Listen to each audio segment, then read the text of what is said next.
ដំស្វាមីដល់ល្អចំពោះអូនហេតើអ្នកណាមានប្តីល្អដែលជាព្រះអាទិត្យបំភ្លឺសម្រាប់គ្រួសារពេលព្រឹកពន្លឺថ្ងៃរាឡើងបងជាមនុស្សដំបងដែលអូនឃើញស្នាមញញឹមបងស្រាស្រាធ្វើឲ្យផ្ទះពេញដោយកម្ដៅពីផ្អែមបងនិយាយធ្វើឲ្យចិត្តអូនរីករាយ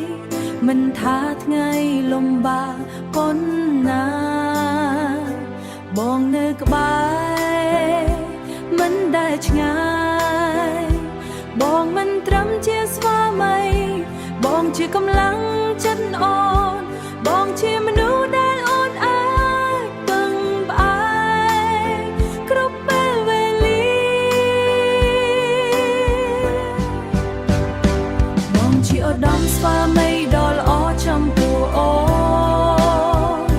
ជាប៉ុនថ្ងៃរាក្នុងគ្រួសារបងធ្វើឲ្យអូនញញឹមរាល់ថ្ងៃធ្វើឲ្យកូនសើចដោយសេចក្តីសុខបងកាន់ដៃអូនយ៉ាងរឹងមាំបេះដូងបងពេញដោយសេចក្តីស្រឡាញ់សម្រាប់អូនសម្រាប់កូនបងគឺជាព្រះអាទិត្យនៃគ្រួសារយ៉ាង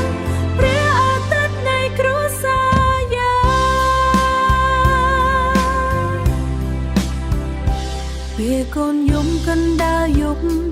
បងលួងលោមដោយភាពទន់ភ្លន់មើលបងលែងជាមួយកូនបេះដូងអូនពេញដោយមោទនភាពសំណូនពេញដោយមោទនភាពសំណើចបងក្នុងផ្ទាំងដូចភ្លេងផ្អែមបំផុតមិនត្រឹមជាប្តីល្អ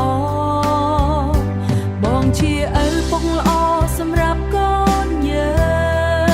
ងបើពិភពលោកផ្លាស់ប្ដូរបើថ្ងៃណាមានភ្លៀងធ្លាក់ព្រោះអូនមានបងឈរជាប់ក្បែរជាក្តីសង្ឃឹមនៃគ្រួសារយើងបងជាឧត្តមស្វាមីដ៏ល្អចំពោះអូនជាពនាងថ្ងៃស្អែកនិងអនាគតអូនស្រឡាញ់បងជានិច្ច